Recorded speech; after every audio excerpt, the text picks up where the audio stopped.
So in this video, I am going to be addressing Brady Szuhaj. And I first want to state that I'm going to keep this video as concise as I possibly can.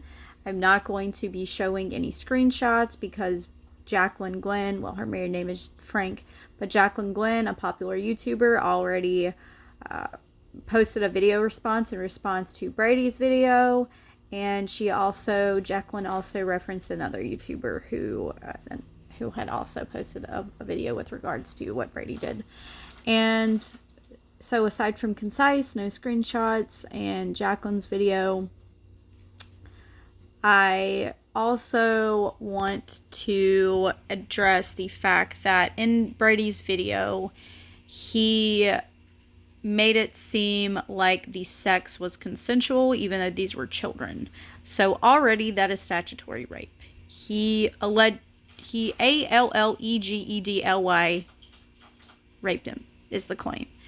And he also tried to rationalize and make excuses for the Alleged crimes that he committed by stating that when he was a minor, that adults had sexual contact with him. So they, Allegedly, statutorily raped him, is the claim. Now, as a child, I was preyed upon by pedophiles. I'm not a pedophile. I also was raped twice by someone. I'm not a rapist. So he needs to not act like just because it happened to him, it normalized it in his mind for him to do it. Because whether it did or not, you know the difference in between right and wrong. You know the difference in between legal and illegal. You know what is RAPE and what isn't. So I'm going to read some comments that I had posted about my experience. This is not with Brady. Oh, I also wanted to include the way that I knew about Brady previously was because years ago I watched his YouTube channel and I stopped watching Brady's videos because in one of his videos several times he referenced, he thought it was funny, he thought it was a joke, but he referenced his RAPE dungeon. But anyways, I'm going to read some comments here to further drive my point home. Kiki, I'm not sure if you will ever see this comment, but I really hope that you do. I remember when I was in middle school and high school and I thought that MySpace was the greatest thing ever. Back in the 07 school year, I would have been 14 and 15. I remember you from MySpace back then. I remember you from Stickam, and I remember you from your YouTube videos. I also remember the hell that people put you through to the point of exile, isolation, death threats, foreclosure, and moving away on top of the trauma from an adult man preying upon a vulnerable, impressionable, people-pleasing, selfless, loving child who just wanted to be loved in return. He was a pedophile rapist who preyed upon you, and honestly, he deserved death. So he did die, which is why I put that comment. I want to tell you a story that way you'll understand what I mean when I state that we have been living parallel lives. You see, when I was 12 to 17, I was super active on MySpace. I wasn't famous like you are. I just had a maxed out friends list. Oops, sorry. I just had a maxed out friends list, and I blindly, gullibly, and naively trusted everyone. I was desperate for friendship. I was bullied at school and bullied online via MySpace. When I was 13 and 14, someone who was at least in their 20s or 30s, who went by the name Anthony Polito, who I think lived in Canada and used a variation of Blue Jays followed by numbers.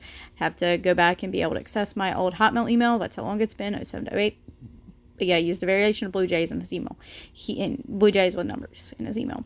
He began messaging me and posting on my wall on MySpace. He pretended to want to be friends, but he had one goal. He forced me to correspond with him about sex. I was a virgin. I was a child. He used to threaten my safety in an effort to manipulate and intimidate me into sending him nudes. When that didn't work, he told me that if I didn't send him pictures of my bra, that he would show up to my house and shoot my mom and I. So I felt like I had no other option but to do it. I was preyed upon by a pedophile. I'm just grateful that he never actually met me like he claimed that he wanted to. Not long after that, he hacked my Hotmail email. It took quite a bit of effort and time on my part to be able to solve that issue. Years later, he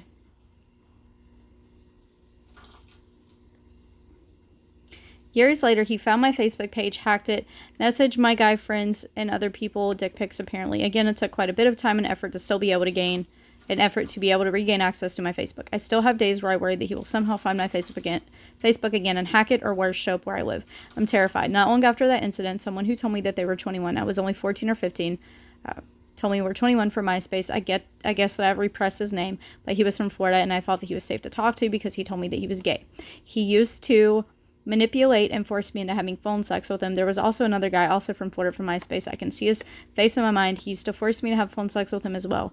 Then there was Disease Daniel from South Carolina, that was his screen name, or his display name on MySpace, from South Carolina from MySpace, who had me all sorts of fucked up in the head. He used to tell me that when we met, I thought that I was in love with this guy, but again, I was a literal child, that his fantasy would be for him to drug me, like I guess with heroin and a needle. I guess it was his drug of choice, and then have sex with me. It would have been rape, because I wouldn't have consented. Then there was XX Joseph XX, who was from Michigan, who was 19. I was 14. I think he went into the military after high school. His MySpace ex, Ave, was only 13. I'm not sure if they ever met, but obviously he preyed upon her as well, and I think he was still preying upon her when he preyed upon me. He would force me into having sexual conversations with him, if I really loved him, is what he would tell me. Then there was Luke, my friend Emily's friend. She would hand the phone to me, so I guess that he could victimize me instead of her. I was only 13 or 14. He was 21, and he would force me to have phone sex with him. The amount of predators who were on MySpace is terrifying. There was even a guy on MySpace who I had a crush on, which he knew, and he led me on.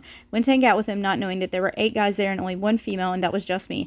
I had turned 15 a week prior. The guy, Avi, all he did was smoke weed, do push-ups in the floor. He offered me crackers and... He offered me crackers and he left me by myself. Ooh, I used the wrong by. But anyways, with guys and men.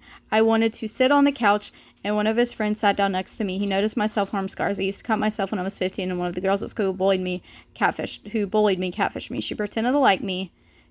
She catfished me as a guy who pretended to like me, and then she told me that I'd be doing the whole world a favor if I killed myself. And he showed me his scars. He was self-harm scars. He was already laying his trap for me. He started talking to me about life. I think I cried about the self-harm and why I chose to do it. And he apologized for making me cry about the catfish. He told me happy belated birthday. When my mom was on the way to come and pick me up, he wanted my phone number, so he'd be there for me. He told me I just turned 19. Also, I gave him my number, and he convinced me to come back over. He promised me that I wouldn't be the only girl there, that I wouldn't be alone, that we were just friends, that he would protect me. When he came back over, was alone, the other female was there, left with her boyfriend. I was alone with him. He started kissing me. I guess when our very mistake happened at the ends of other eyes, I didn't see it was coming from again, so desperate to have friendship and someone who cared, and I thought that he cared about me, so